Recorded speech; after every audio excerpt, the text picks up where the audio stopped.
Kpebu, yesterday we heard you on the news speaking to the government chair, trying to get him to speak on your behalf for government to exclude individual bondholders from this. The finance minister says, look, we want to engage further with all stakeholders.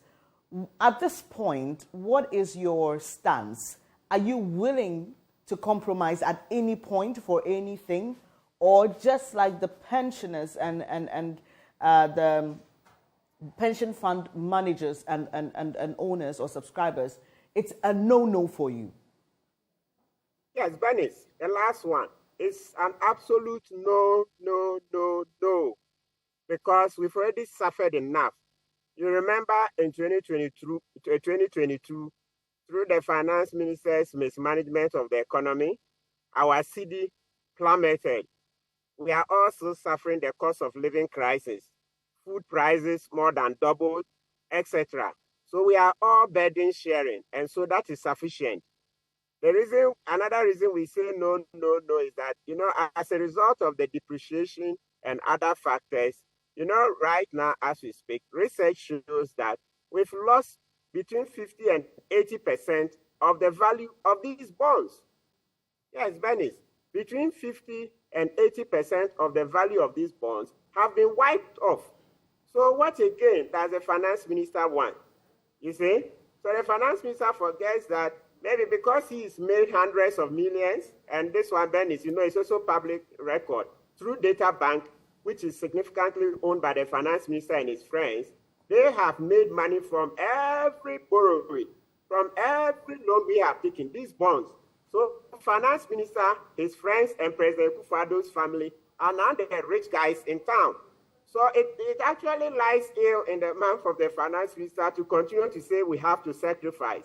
Maybe the starting point will be for them to return the commissions and all the money they've made off the bonds. Then people will be willing to sacrifice. But for as long as finance minister and President Kufuor and their family keep the hundreds of millions of CDs they've made from the bonds, no, there's no way anybody will sacrifice any further. We can't be in a crater. They've pushed us into this deep crater, and they are now the rich guys in town, and they want to kill us further. No. Bernice, like I said before, it's not as if we enjoy saying that we should be left, we should be exempted. That's not it. It's not just for the fun of it. As I explained earlier, the coupons are actually our salaries. The coupons, that's the interest payments that are made, are what we depend on to live. That is what we use to pay the bills, school fees, food, rent, etc., etc. Right? So it's not as if we just save the money for the sake of saving. No.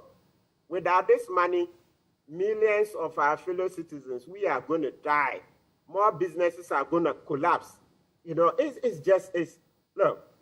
Bernice, the situation is dire. It's really horrendous. So that's how come I find it shocking that the finance minister is so, digging in his heels, and they are saying we should come and negotiate. Look, all this, they're just prolonging our pain and killing more people. The lawyer, there's no point of you meeting government then. If your stance is no, there's no point of engagement for you, is there?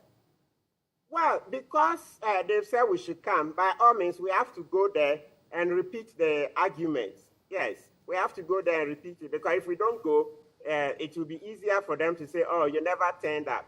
So We'll go there and repeat the argument. As I said, the strategy they are using is just a non-starter. They should just cut our pain, and government should also cut its losses by just announcing a reversal. Don't take us through any more pain than we've already suffered. People are dying. Look, Bernice, this thing is really killing people, eh? No, you should see our WhatsApp groups on the individual bondholders WhatsApp groups. People can't sleep. People are getting palpitations.